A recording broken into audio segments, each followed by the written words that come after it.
Home team, what's good? Cowboy Nation, um, home team hype fans and family. Just want to, I'm excited. Apologies, I'm excited. Thursday night football. Looking forward to this game. Big game, playoff implications, prime time. A great matchup on Thursday night football, which is hasn't been common this season. But I am excited about this Detroit Cowboys game, and I hope you are too. Just to get us started, a little motivation before this game, and let's look at this preview video real quick. So let me coming up, man. One by one, we getting it done like For the first whistle, we play the joint ball. everything we do in it large like This all we got. This all we need. when I'm up, we raising the bar. So own it, don't quit. One by one, we getting it done, baby. Go hard, win big.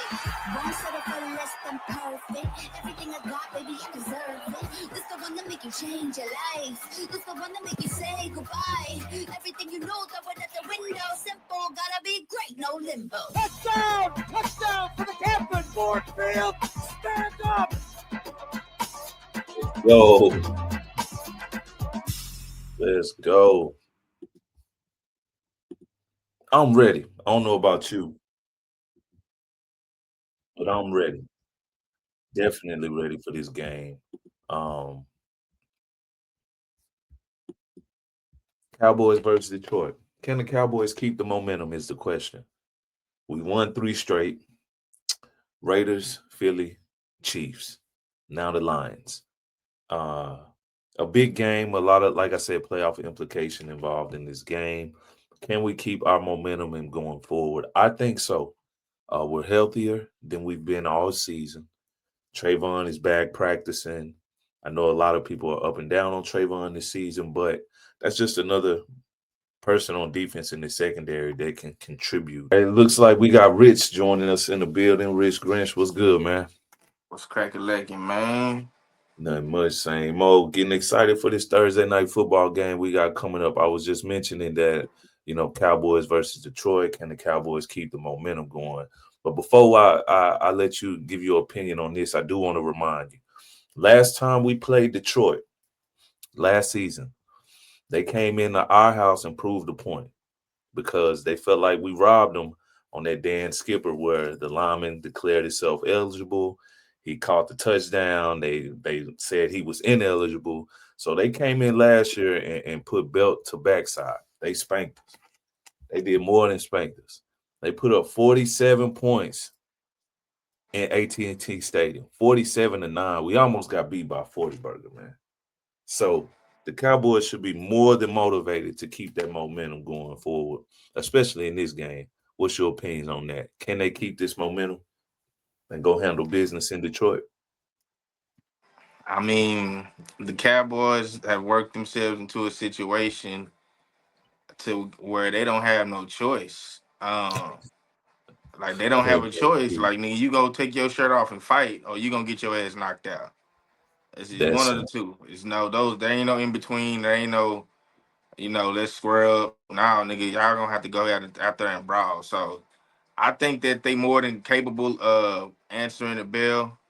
I think if our offense is clicking and we back to having that duo, that 1A instead of 1A, wide receiver two or 1B, whatever you want to call them. I call them WR2. yeah. But if our offense is clicking and our defense is doing what they have been doing for the past couple games, and it seems like they meshing, I think we can take care of business for sure. Yeah. 1000%. Yeah, I agree. I just wanted, you know what I'm saying, to remind everybody that they did come in our town, in our stadium, and put up 47 points on us. So Detroit is injured right now. A lot of people are jumping off the bandwagon with Detroit, saying are they pretenders or contenders? But I do believe they have been plagued by a lot of injuries. I'm gonna get into that a little later, kind of let you know what the depth chart and what the current injury report is. But they put up 47 points on us. We need to go out there and handle business, to say the least.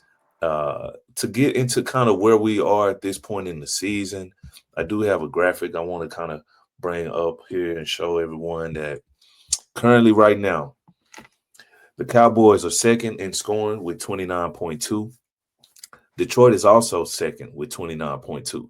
So I know a lot of people have been saying Ben Johnson, the offense has changed since he went to coach for Chicago. Dan Campbell's calling plays, but they still in the top two when it comes to averaging points per game.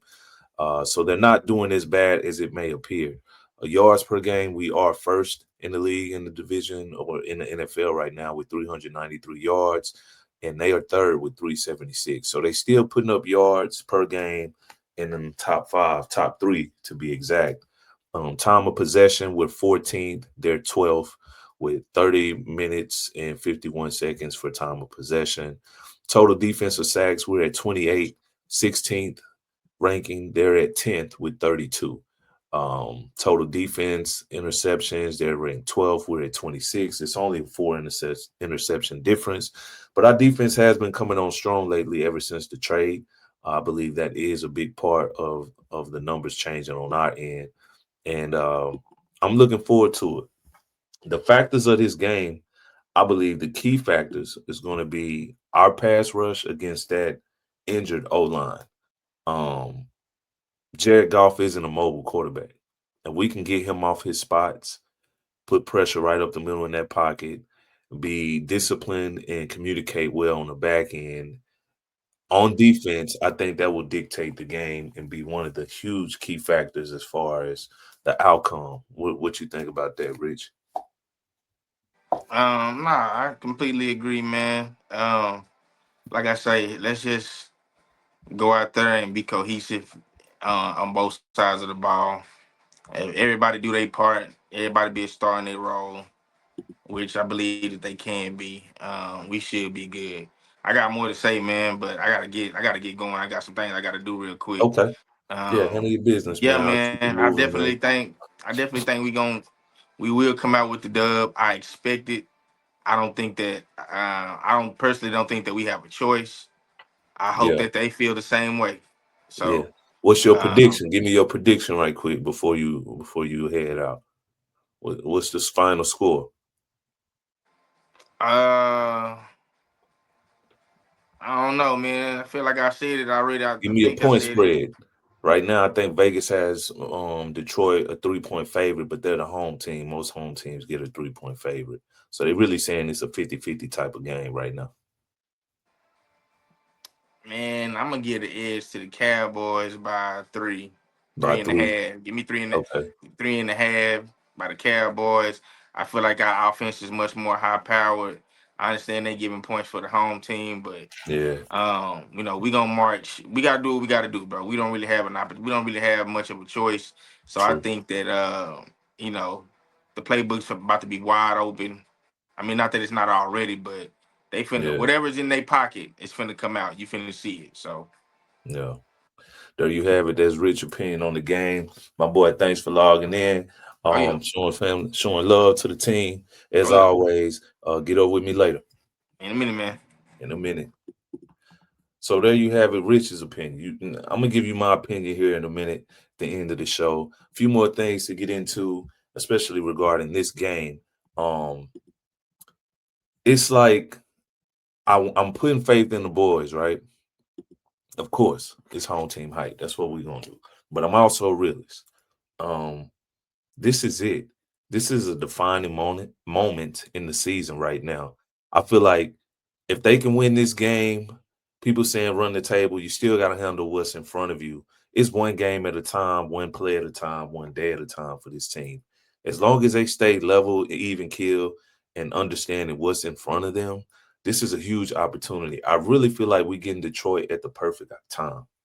Um, Speaking of that, the reason I'm saying that is just I took a look kind of at the point, the injuries, the rosters, and kind of where Detroit is right now. Like I said, they're coming off of 2 losses consecutive, back to back. We're coming off of 3 consecutive wins. So our arrow is pointing up. Their arrow is actually going down right now, and that's not where you want to be coming into December, late in the season. You want to be running on all cylinders, hitting on all cylinders, just making sure that you are putting the pedal to the floor. Like it's all gas, no brakes right now. That's how it should be, especially in December. Like this where you get your check, this where you get your money, this where you get paid. You handle your business in December and you won't be cleaning out your locker at the start of January. That's the goal. You want to get in the tournament. So hopefully we can handle our business and get in that tournament. Right now, speaking of this game, we have basically the team comparisons, passing yards. Dak is at 3,261 yards with a 69.3 completion percentage. He's 25 touchdowns, 8 interceptions. Goff isn't far off in the passing yards. If you look at it, he's 3,025 yards, 69.8 completion, so a few ticks better on completion percentage, the same amount of passing touchdowns and 3 less interceptions at 5 INTs. Javonte Williams, 955 yards. He's 5 away from having a 1,000-yard rushing season, and there's still 5 games left. That's great. I didn't foresee our rushing attack being this competitive and this dominant because at the start of the season, we didn't really know who we had in a running back and if Williams would be returning to form since that knee injury he suffered in Denver. Gibbs is already at 1,000. Go figure. The boy is a beast. 175 attempts, so he's more yards with less attempts. And that's because we don't really have a 1-2 punch in Dallas. Malik Davis is coming on a little strong. He's getting averaging maybe about 4 to 5 carries a game. I think Gibbs is splitting the load with David Montgomery, but he's the clear number one. Montgomery is averaging maybe 8 carries a game, so not that much in the play calling or not producing as much as normally with that 1-2 punch they call Sonic and Knuckles. He's going to be the focal point with this game. George Pickens right now is at 1,142 yards receiving, 73 receptions, 8 touchdowns. Ahmad St. Brown is 884 yards, 75 receptions, 9 touchdowns. So both of those guys is doing their part when it comes to being a receiver. Now, a key point, Ahmad St. Brown did twist his ankle, has an ankle sprain currently, hasn't practiced all week. I don't believe he practiced today, and that's a bad sign when it comes to being eligible for tomorrow's game. In my opinion, I say he doesn't play just based on how it's looking thus far, and that's huge. I think that's a huge advantage for us. Sam Laporta is already out for the season. Now you got your O-line beat up. Ahmad St. Brown is beat up. The pressure is going to be on Goff to still produce, and he still has Jamison Williams and Jahmyr Gibbs. Those two are lightning rods, lightning in the bottle. Those guys are very explosive, but you only have to focus on 2 at this point versus us. We have, George, YM, Pickens. I call him NFL young boy. We've got CD, 88 Club.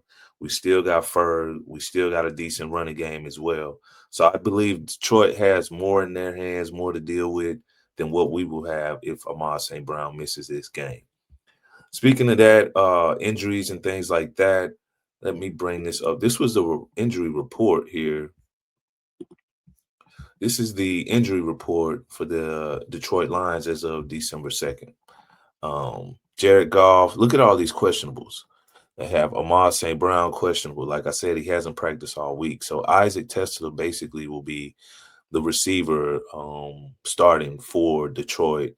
Jamison Williams is still ready to go. You got Khalif Raymond. He's doubtful. So even they're 1 and 3rd on the depth chart receivers will most likely miss this game. The tight end, Brock Wright is questionable. Taylor Decker, the O-line, left guard, center, and right tackle. So all of these guys, if this report holds up and none of these guys play, Detroit is going to be a dogfight from them on their end. But if we can start fast, we really have the advantage to take advantage of this game and come home with a dub. I said, look, these are, as of December 2nd, these is the injury report for Detroit. So it doesn't look good for them when it comes to that. Now, like I said, that is an advantage for us when it comes to, our defense and O-line, which I believe is going to be the key factor to dictate this game. So this game, Thursday Night Football, this matchup matters for the NFC playoff positioning. We have to either win the division. We basically got to win out. There's no excuse. We can't afford to lose one game, to be honest. And if you look at the standings right now, just for the NFC, it's Chicago 9-3, 1 seed. You got the Rams 9-3, Philly at 8-4, Tampa at 7-5. Wild card spot: Seattle 9-3, Green Bay 8-3, San Francisco 9-4. Detroit and Dallas, we right below Detroit here. They're 7-5. We're 6-5-1. The winner of this game, if we win, we will definitely move up to that 8 seed and be half a game or a game behind Philly, depending on how that Monday night game turns out with them and the Chargers. This game has huge playoff implications just because of the standing and how everything is shaking out right now in December. December will show you who will be present in the tournament based on these next 4 weeks. The next 4 weeks is pivotal, especially for those teams jockeying for position. And we're definitely one of those teams on the outside looking in. Will Philly collapse? I hope so. Will they? Can't count on it. Can't count on it. I know they look like they're in shambles. The offense isn't really rolling for them, but at the end of the day, you can't really count on another team losing to get you in. You got to handle your business. Hopefully we can do that and put us in a position to win this game, like without a question. So Vegas expects versus what the matchup suggests. Like I mentioned earlier, Vegas has them as a 3-point favorite currently. I think it's opened at a 5.5, but the bet line, they bet it down, and now it's like 3 points, which most home teams get. If we can start fast on the offense and let that defense pin their ears back and rush Jared Goff, I think we can come home with a dub. Not only by 3 points, I would say by 7. Hopefully it's more, because I haven't forgot what they did to us with that 47-9. Like, embarrassment. They stepped on us. Big stepping. You know what I'm saying? They spin the block on us at home. And I didn't like that. Jerry didn't like that either. So hopefully we can return the favor and handle our business, man. Let's go up here. Handle our business. We are playing Detroit. Detroit like the bust downs, the rollies, the buffs. I'm in Texas. We don't really wear minks out here. It don't get that cold, but it is currently cold. So I'm gonna go ahead and put this on. Unless you Michael Irvin, you definitely wearing the minks because the minks is necessary. If you don't know what I'm talking about, watch Netflix documentary, The Gambler and His Cowboys, and Michael Irvin will tell you why the mink was necessary. So I am gonna put this hat on because I'm rocking with the squad. Home team hype. Believe that. That's what I'm rocking with. That's where I'm going. We should get out of here victorious. Victory. You understand me? We need it. We got to get to this 7-5 to give ourselves a chance to be in the game. I mean, what more can you ask for? That's what I'm asking for. It's on my wish list. My Christmas list is the Cowboys to make the playoffs, man. Not only make the playoffs, but advance. With this offense, we got a chance. If the defense can be respectable, give us extra opportunities, I think Shotty can help us get there. Shotty gonna help us guide the way, man, without a doubt. So, with that being said, I do want to get into a few of these prop bets for the game. Let's see here. Prop bets for this Thursday night football matchup. I would like to. Let's see what we got over here. So, I mentioned earlier about Malik Davis. They have him at 7.5 rush yards. He's really just now, the past few games, getting those split carries. I wouldn't say split. He basically will, when Williams needs a break and comes off the field, that's when Malik comes in. He's averaging maybe about 5 carries a game. If he gets 5 carries, there's no way he doesn't get over 7.5 rush yards. So I'm going higher on that. Brandon Aubrey, gold toe, gold shoe, gold foot. the GOAT himself. We did have Dan Bailey, respect, but Brandon Aubrey is the GOAT currently. 1.5 field goals. If we get near the 50 twice, you can count that good as goal. It's good. It's green all day, every day. That's 1.5. So he needs 2 field goals. I went higher on that. Dak is on the heater. I think the past 4 games he's had, 2 touchdowns at least. With those threats, Pickens, CD, Ferg, even Williams caught a touchdown last game on the Chiefs. I see he continues that streak in Detroit. They do have a cornerback. I think 2 cornerbacks for them have been on IR and a safety, if I'm not mistaken. They're getting hurt at the wrong time in Detroit. It is unfortunate. You do want to see teams healthy. You want to be the best. They say you got to beat the best. But if you limping and you get in that ring, we ain't taking it lightly on you. You suit up and play on that field, injured, not injured, hurt, not hurt. It doesn't matter. You on the field, you playing. I don't want to hear it. Football is not about a one-man game. It's a team sport. The best team will win, and I think that'll be the Cowboys come Thursday night football. George Pickens, higher, 26.5, longest reception. He is the deep threat. They have him at 26.5 for longest reception. This is a guy that can catch a 10-yard, 5-yard slant and give you 20 easy. Give you 30 easy, give you 40 easy, hurdle you, spin, stiff arm, spin out of the slant. Whatever you want to see, the boy bag is bigger than Sanders. Believe me when I say that. George Y.N. Pickens. George, NFL, young boy, Pickens. Peekaboo himself. CD Lamb, 5.5 receptions. CD gonna catch that pill. I don't want to hear it. CD found them hands last game. He did them whatever he needed to. Put them gloves on. He hit the jug machine. CD ready to catch at least 6 receptions Thursday night football. You can book it. So will Pickens. Pickens, I'm going double up. Let's double up. 5.5 receptions. He going to give me at least 6. If it's in his vicinity, his catch radius. Are you serious? Come on, quit playing. Quit playing with me. Do the math. Numbers make sense. And that's what we're trying to add to the pocketbook. I need some extra cash for these holidays. Put some extra presents under the tree on a thank you note from these boys. So Jake Bates, I went with him on the field goals, 1.5 field goals made for Jake Bates. I believe if they get near, Dan Campbell is very aggressive. So you do have to keep that in mind. If it's 4th and short and they're in field goal range, he may opt out of the field goal and decide to, be aggressive depending on what the game dictates. Hopefully he plays it smart and get those 2 field goals because that's all we need from Jake Bates to hit that ticket. So these are the picks again. I'll run them down to you. Malik Davis, 7.5 rush yards. Brandon Aubrey, 1.5 field goals. Dak Prescott, 1.5 passing touchdowns. Pickens, 26.5 longest reception. Higher on receptions for Lamb, Pickens, and Bates with the field goal. So do what you want with that. That's my take on it. That's what I think about it. Like I see us coming home with the dub. I see us coming back with the win.